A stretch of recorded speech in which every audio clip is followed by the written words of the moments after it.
Every big win starts long before game day. On any given Monday, we go where cameras don't. Behind the contracts, the calls, and the chaos. We'll road trip with scouts, visit iconic campuses, step inside replay booths, and walk up to the luxury suites. Real organizations, real stories, real decisions. Lace up your cleats, buckle your chin strap.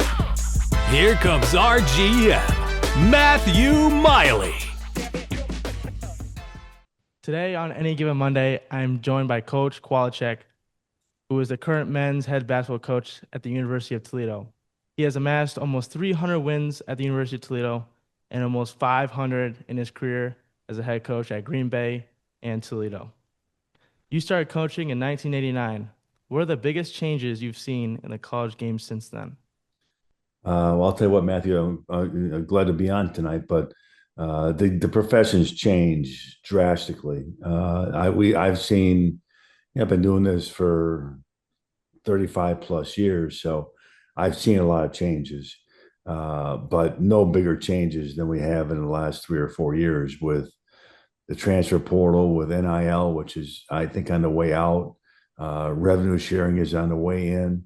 So there's been a lot of changes, and I think over the last 2 or 3 years, the landscape of college athletics has changed more than it ever has in the history of any time. So how have these changes reshaped what it takes to run a successful program like Toledo? Well, I think you look at places like Toledo, we're a one of the best mid-major programs in the country. But we also now have become somewhat of a feeder program to high major programs. The transfer portal has been really good to Toledo, really good. Yeah. Last year, not so much, but over time, it's been tremendous for us. And I think now, we need to kind of make it at a crossroads of probably understanding if we have a really good recruit, we're not going to keep him for 4 years unless somebody steps up and pays him a lot of money. That's just the nature that we're living in right now. But I still think you can do it with high school guys. You can still do it the right way with high character men from good families that want to be coached the right way, develop them. But the chances of keeping them for 4 years is probably not great. Yeah. So speaking on recruiting, when you go out and recruit players, do you want to look for players that fit your philosophy and your game plans, or do you want to take the player in and play how they play? Great question. I think if you want to be successful, a little bit of both. But I think our formula has been recruiting high character men from really good families that still value a college degree. I think that's really important. But also that have high IQs basketball wise and are extremely skilled and tough, much more so than athletes or risk guys or issues or problems. And we're not good at dealing with those types of things. So, we're going to go back to the old school Todd and just have high character men from good families that are skilled and tough and want to be coached and want to win. Mm-hmm. And so you spoke on it a little bit there, but besides, shooting, passing, everything that makes a good basketball player, what are the main few attributes that you look at a player that's non-basketball when wanting to bring them into Toledo? Non-basketball? Non-basketball. We've taken some guys that are academic at-risk guys and have done really, really well here and have graduated. So I don't think that's all that, and it's important to have guys that are good students, don't get me wrong, but, good students and bright people are two different things. A great example of that is I brought somebody with me from Wisconsin, Green Bay, 15 years ago. I don't think anybody in the history of our school worked harder than him to graduate with a 2.3 GPA. Mm-hmm. But he didn't go to St. Francis. He didn't go to St. John's. Yeah. He didn't have really quality teachers growing up. He didn't go to Ottawa Hills. Extremely bright individual, and highly successful right now. I'm probably more proud of him than I am JT Shoemate, who's a 3-time first team academic All-American. Yeah. JT Shoemade, grew up in a family that was unbelievably blessed to have great teachers and great school systems, and so everybody's different that way. So I think looking at the academic side, my point is sometimes irrelevant. It's more the circumstance and how motivated the individual is. But I want guys that treat people the right way, treat their mothers and fathers the right way, are high character guys, and it's just fun to be around. You know, I don't want guys that have high egos and are self entitled. Those kind of guys don't win games for you. Mm-hmm. For sure, for sure. So now let's look at some relationship and building relationships and some communication. So what makes for a good, open, and honest communication between a coach and his athletic department? Well, I think just open communication. What you said is huge, but defined expectations, um, but also defined commitment level. I think you can't have high expectations without a high commitment level. I guess you can have that, but it's a recipe for failure. So if you want to have high expectations, have a high commitment level from the institution and vice versa, and communicate it both ways. Um, I've been very, very fortunate here at Toledo to have some great ADs. Mike O'Brien and Brian Blair have been great. Brian is very, very honest. He's got a great creativity. He's somebody that has great vision for what the future of Toledo athletics should look like. In the landscape of this national stuff, he's so far ahead of the curve than most ADs. He knows what's coming, before it happens, and that's been refreshing. There's no question about it. How about between a coach and his players and recruits?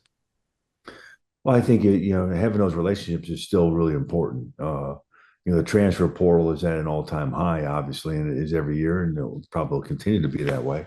But having dialogue with your players, and define roles, and some guys may not accept those roles, uh, but if they don't accept them, then they have to leave. Mm-hmm. That's just college athletics. That's the workforce in general. But I think with the players, I still think guys want discipline. They want to be coached. They want to be told what they need to get better at.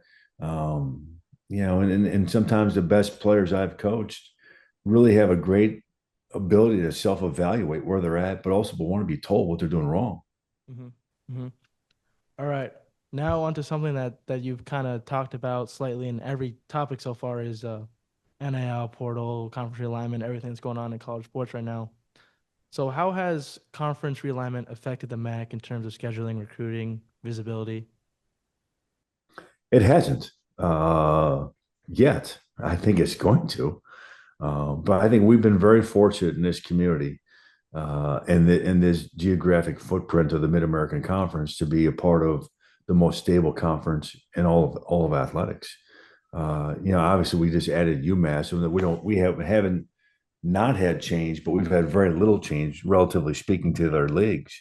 Um, and I would like to think that's going to change, but or I would hope it wouldn't change. I mean, but I think it's going to change. I think there's some schools in our league that maybe are not uh, willing to step up athletically to help football, which is going to hurt our league a little bit. So, football, drives those decisions, and I'm a basketball guy, and I totally understand that. I see the big picture of college athletics, and football is obviously, so important. But college basketball is really important as well. And I think Toledo has done a really good job at winning at both basketball and football, and will continue to do that because our administration is committed to both sports. Yeah, yeah, yeah. Toledo really is. When you think of the MAC, I really do think of Toledo as the big dominant school in that conference. And so, Well, going over not to not just NIL, not just a conference, but nationally. yeah, I'm gonna throw a stat at you. You know, a decade's a long time, right? What are you, yeah, 17 years old? 18, but yeah, 18. That's a almost, decade's a long yeah, time, right? yeah.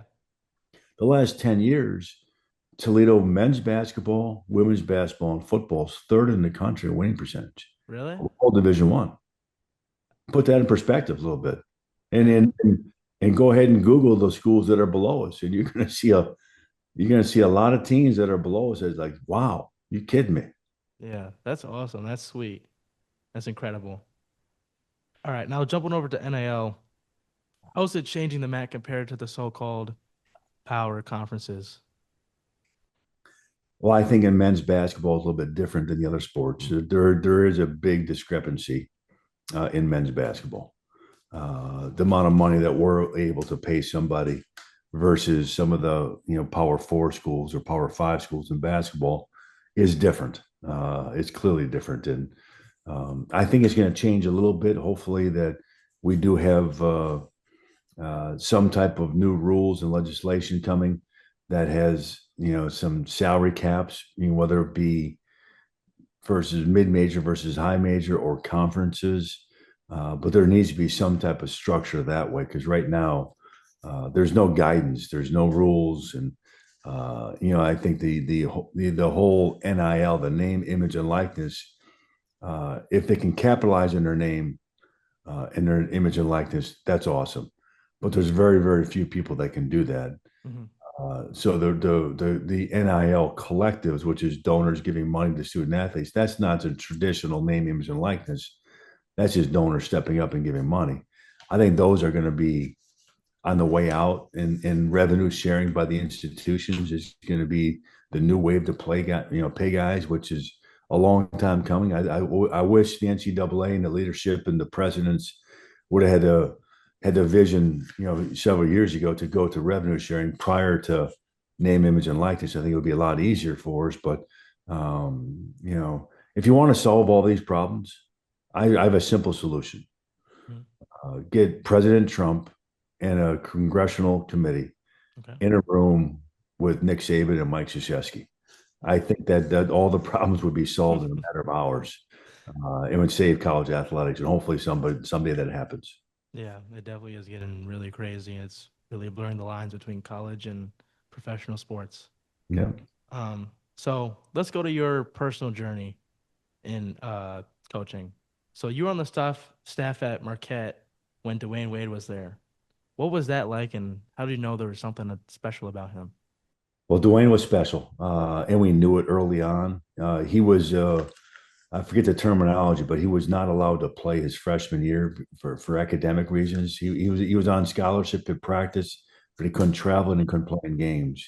And it was a great experience for him. He got better that year, but a unbelievable person, maybe the best competitor I've been around. And I tell the people ask me all the time what he was like to coach. Number one, he was awesome, but I think there's an ability to accept criticism that some people have and most people don't, unfortunately. But he took it a step further. He didn't want he sought out criticism. So the ability to accept criticism is one thing. He sought it out. He wanted to know what he was doing wrong. He didn't have the entitlement or the ego that he wanted everybody to kiss his butt and tell him what he's doing right. Hmm. He wanted to hear what he's doing wrong to get better. Special guy. Yeah.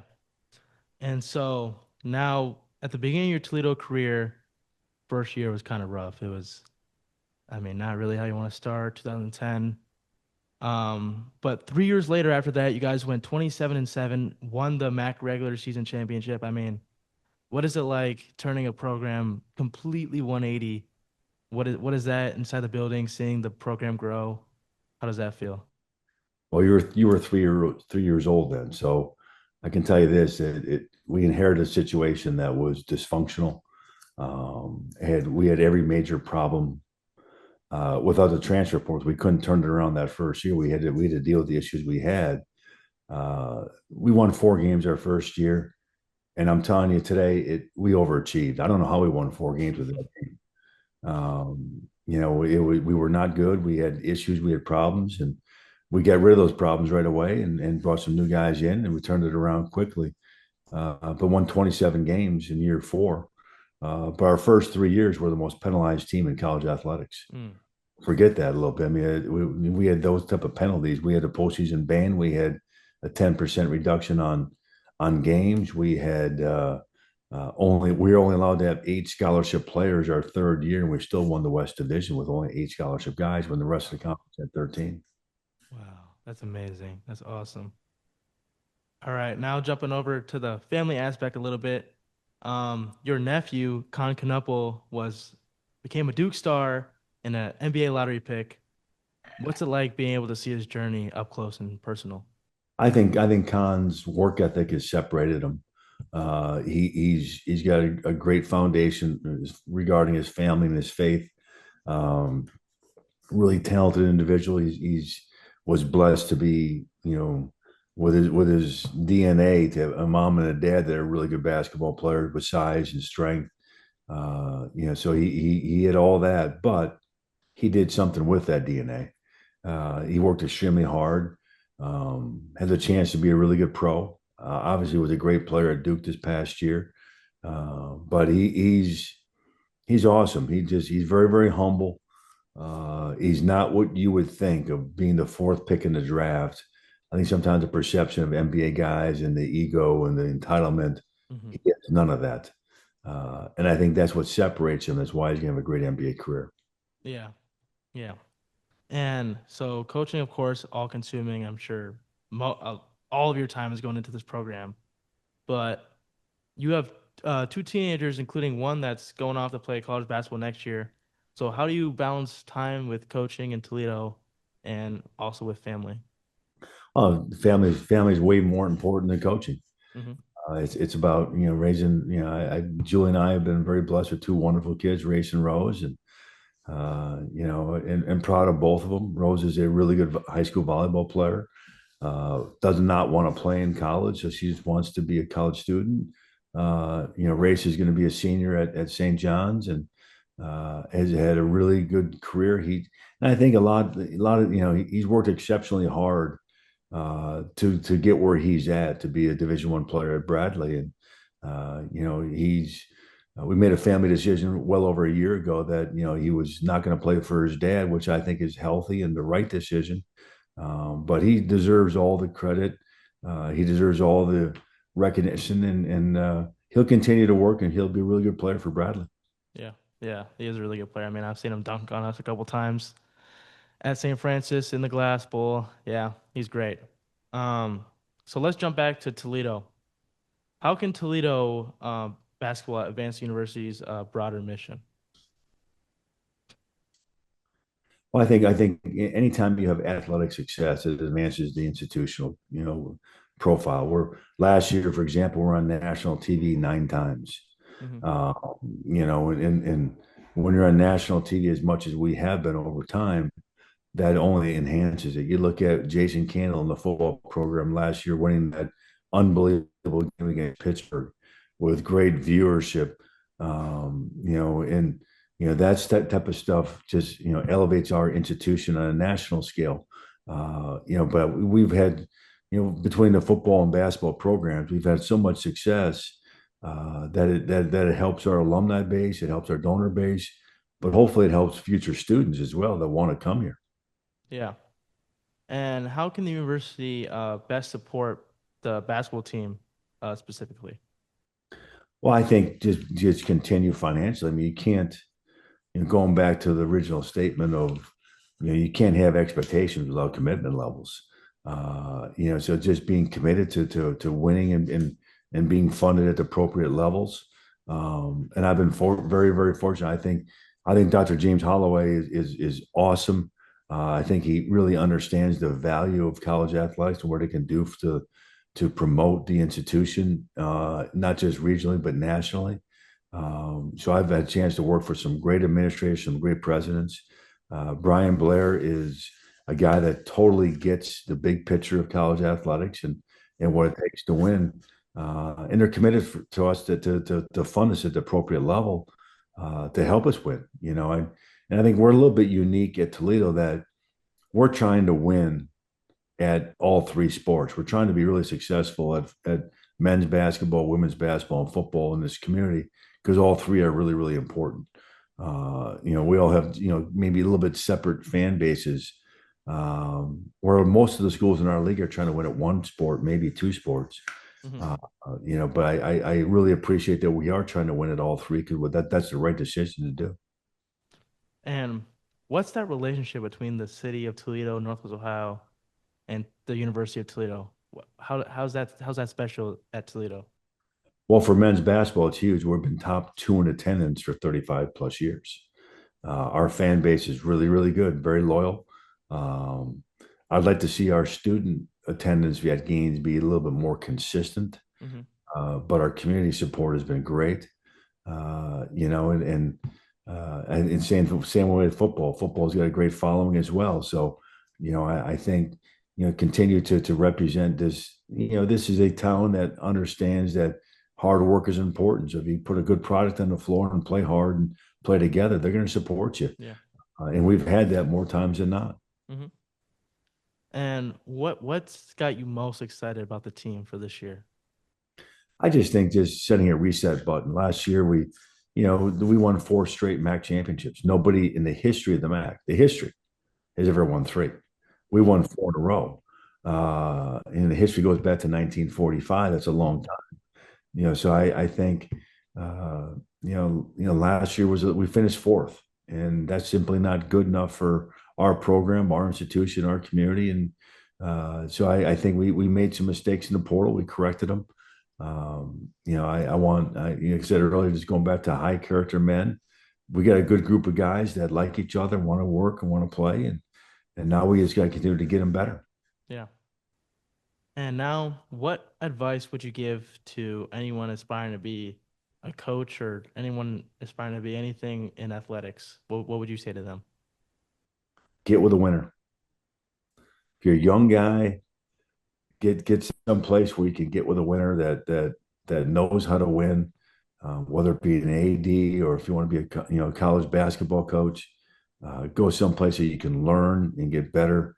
But we're a unique industry. Hmm. Every day, half of us win, half of us lose. Yep. Where in business, if you're a banker in Toledo right now, I don't know, maybe 80, 90% are winning. Things are pretty good right now. Hmm. Uh, but in athletics, every night, half win, half lose. So do the best job you possibly can to get with the winner, and get with just good people that you trust and that'll help mentor you. That's great advice. Thank you for that. All right. To finish it off, I got a few lightning round quick questions. All right. So, have you ever autographed a Tony Paco's hot dog bun? I have. I'm sitting right next to Bob Knight. Very honored. What's your go-to hype song in the locker room back when you played high school or college? When I was in high school, it was Supertramp and Earth, Wind, and Fire. So pick a song from one of those two groups. No, it's awesome. Most amount of points you ever scored in a high school game? Proud to say I still hold the record, 53 points. Whew. Whew. That was, and you know what, Matthew, that was before the 3 point line. So Oh, watching the film, it might have been 63. We had no 3 point line back then. That's how oh old I man, am. that's awesome. So let's say your family goes out, plays a game of horse right now. Who's winning? Race. All right, you sometimes wear a suit and tie on the sideline, sometimes a quarter zip, and sometimes a jacket without a tie. Who's your fashion inspiration?